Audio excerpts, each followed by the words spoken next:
നാഷണലും ഇന്റർനാഷണലുമായിട്ടുള്ള എല്ലാ കമ്പനികളുടെയും ലെൻസും ഫ്രെയിമും ന്യായമായ വിലയ്ക്ക് ലഭിക്കുന്ന കൊച്ചിയുടെ സ്വന്തം optical showroom Jesal opticals. Jesal opticals, opposite TB hospital, Karivelippady, Kochi.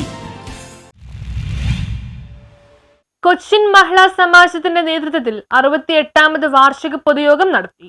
Cochin Mahila സമാജത്തിന്റെ 68ാമത് വാർഷിക പൊതുയോഗം സെപ്റ്റംബർ 27-ാം തീയതി ശനിയാഴ്ച വൈകുന്നേരം 4 മണിക്ക് സമാജം പ്രസിഡന്റ് ശ്യാമള എസ് പ്രഭുവിന്റെ അധ്യക്ഷതയിൽ കൂവപ്പാടത്തുള്ള കൊച്ചിൻ മഹിളാ സമാജം ഹാളിൽ വെച്ച് നടത്തി. ഡോക്ടർ മേനോൻസ് മാധവ ആയുർവേദ ആശുപത്രി chief physician doctor Geetha G Mohan ഉദ്ഘാടനം നിർവഹിച്ചു.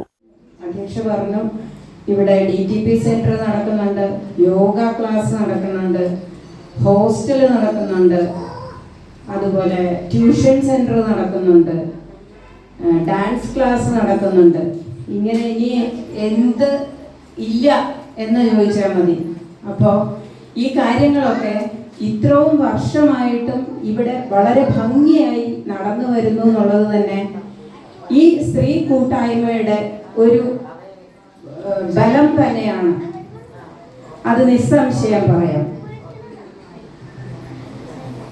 ഇപ്പോ സ്ത്രീ ശാക്തീകരണം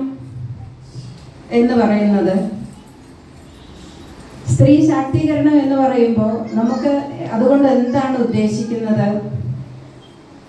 ശരിക്കും പറഞ്ഞാൽ സ്ത്രീകളെ എന്ത് കാര്യത്തിനും മുന്നോട്ട് കൊണ്ടുവന്ന് എന്ത് കാര്യവും നേടിയെടുക്കാൻ പ്രാപ്തയാക്കുക എന്നുള്ള അതിനെയാണ് സ്ത്രീ ശാക്തീകരണം എന്നതുകൊണ്ട് ഉദ്ദേശിക്കുന്നതെന്ന് എനിക്ക് തോന്നുന്നു. വിജയകുമാരി പ്രാർത്ഥന നടത്തി. രുക്മണി എ സ്വാഗത പ്രസംഗവും മഹിളാ സമാജം പ്രസിഡന്റ് ശ്യാമള എസ് പ്രഭു അധ്യക്ഷ പ്രസംഗവും മഹിളാ സമാജം സെക്രട്ടറി വനിജ ഡി കമ്മത്ത് റിപ്പോർട്ട് അവതരണവും കുസുമം ബാലൻ കൃതജ്ഞതയും രേഖപ്പെടുത്തി. തുടർന്ന് കൊച്ചി മഹിളാ സമാജം അംഗങ്ങളുടെ നേതൃത്വത്തിൽ കലാപരിപാടികൾ നടന്നു.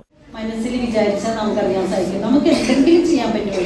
ഏതെങ്കിലും ഒരു കാര്യം ഒന്നും പറ്റില്ല. പക്ഷെ ഡോക്ടർ അന്ന് സഹിച്ച ത്യാഗം ഇന്ന് നമുക്കിവിടെ ഒരു വലിയ അനുഗ്രഹമായി തീർന്നിട്ടുണ്ട്.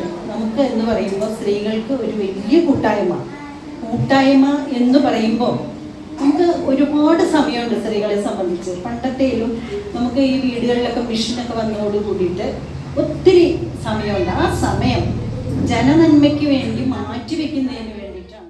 News bureau, Kochi.